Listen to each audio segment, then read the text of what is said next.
Part 1. The Dismissal.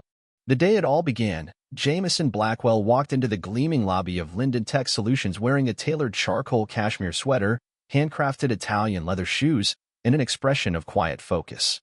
At 6 feet 3 inches, with deep brown skin and a bearing that blended power with calm, Jameson didn't need an entourage to announce his presence. He was the founder and CEO of Blackwell Systems, the $8.3 billion cybersecurity juggernaut that had silently secured half the Fortune 500. But to Ashley Carter, the receptionist perched behind a granite desk at Linden Tech, he was just another black man trying to slip past security. "Deliveries are around back," she said with a smirk, her fingers barely pausing on her phone. Jameson's voice was calm. "I have a 9 a.m. with Thomas Wilder." Ashley didn't look up. "No one by that name on the schedule. Move along." She never checked the system, never asked for ID, never even asked his name. She just saw his skin and made a call. Security arrived in seconds. 2 guards. One arm gripped Jameson's bicep while the other hovered near a taser. They didn't ask questions either. They hauled him toward the revolving doors as dozens of Linden Tech employees watched. Some laughed. Others looked away. 1 or 2 even took photos. Watching from the mezzanine above was Camille Rhodes, one of the only black engineers in the building. She recognized Jameson immediately. Forbes had run a profile on him just weeks before. She locked eyes with him. He saw her. She didn't say a word. Mark Ellis, executive VP of Linden Tech, stepped out of the elevator just as Jameson was being escorted out. He saw him, recognized him, did nothing. By noon, Jameson Blackwell had terminated all partnership discussions with Linden Tech. By the end of the day, the stock had dropped 11%. By the end of the month, Linden Tech would no longer exist. Part 2. The Reckoning. Inside his Bentley, Jameson made the call. "Proceed with Delta Protocol," he said. 3 words. That was all it took. His legal team activated lawsuits. His PR division crafted a public statement. His cyber team unearthed months of shady dealings between Linden Tech's executives and a rival firm. By the next morning, the security footage had been leaked to every major news outlet. There was Ashley sneering, grabbing his arm, telling him this wasn't a welfare office. Within hours, #Linden Tech races trended at number 1. Ashley Carter was terminated by noon. But her problems were only beginning. A personal lawsuit from Jameson's team landed in her inbox that afternoon: discrimination, defamation, unlawful physical contact. Damages: $2.2 million. Mark Ellis, the VP who had recognized Jameson and done nothing, was named in a federal investigation for corporate espionage. Turns out, he'd been feeding insider data to Linden Tech's competitor in exchange for a cushy post-merger position. That position evaporated the moment Jameson exposed it. By Friday, Linden Tech's clients were fleeing. 3 government contracts were terminated citing ethical breaches. Their top investor pulled out. The stock plummeted. Camille Rhodes handed in her resignation. That same evening, she received a call. "This is Jameson Blackwell. I believe you saw what happened."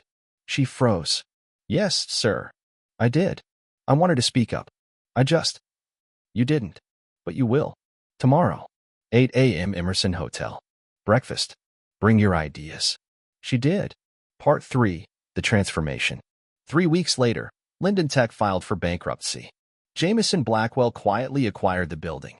Within a year, the Linden Tech logo had been replaced by something new: the Blackwell Center for Innovation, a hub for minority entrepreneurs in cybersecurity, AI, and fintech. The same marble lobby now buzzed with young developers, many of them black and brown, who had once been told they didn't look the part. Camille Rhodes now served as Director of Innovation Programs. Her first cohort launched startups now worth millions. Ashley Carter worked the night shift at a customer service call center in Nevada. Her name, forever associated with the viral footage, had become a cautionary tale in corporate training seminars nationwide. Her lawsuit was settled: community service, public apology, and permanent disqualification from any DI-sensitive employment sector. Mark Ellis served 6 months for securities fraud.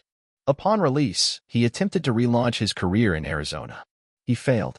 And Jameson? He stood at the rooftop of the Blackwell Center, overlooking the city that once doubted him.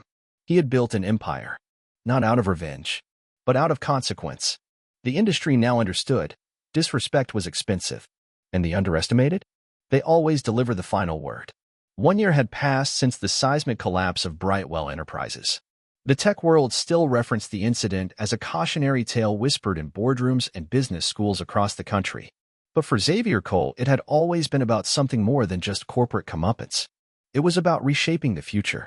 From atop the Cole Center for Innovation, a sleek, sun-soaked structure that had once housed Brightwell's main headquarters, Xavier surveyed the skyline. The transformation was nearly complete. What was once a cold fortress of elitism and exclusion had become a hub of empowerment, bustling with young, diverse minds learning, inventing, and pushing boundaries. Inside the newly inaugurated auditorium, over 200 young developers, many from underrepresented communities, awaited their final certifications in cybersecurity. Vanessa Lewis, now executive director of all Cole Centers nationwide, stood backstage with a beaming smile. "They're ready," she said.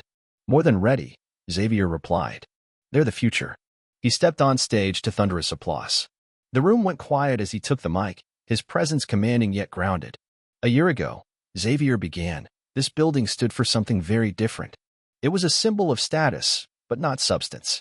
A symbol of inclusion for some, exclusion for many. That changed the day I was told I didn't belong. The crowd was rapt, many nodding in solemn agreement.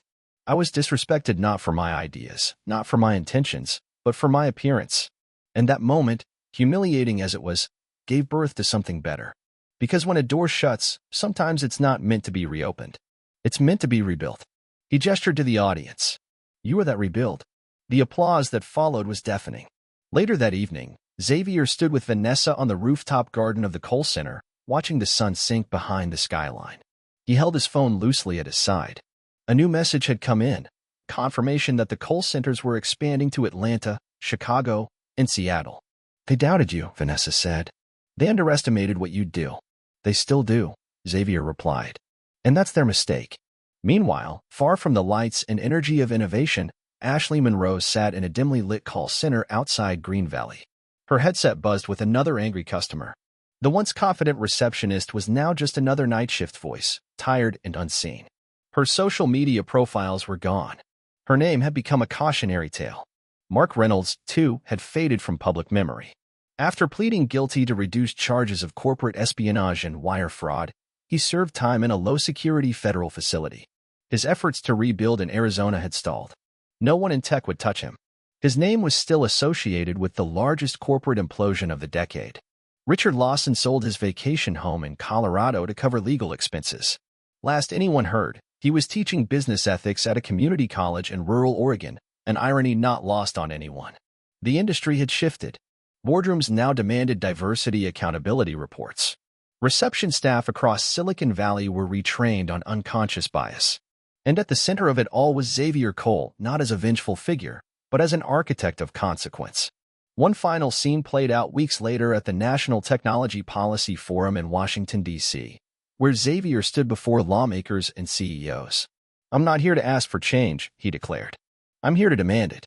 The future doesn't belong to those who cling to the past. It belongs to those willing to build something better, fairer, smarter, more inclusive." The chamber erupted in standing applause. Outside, a reporter shouted, "Mr. Cole, would you say Brightwell's fall was justice or revenge?"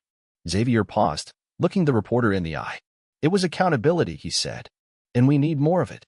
As he stepped into his car, the screen above Times Square lit up with an ad for Cole Innovation's latest neural security system, developed in part by graduates of the Cole Center. He didn't smile. He simply nodded. Legacy wasn't about celebration. It was about continuation. And Xavier Cole was just getting started.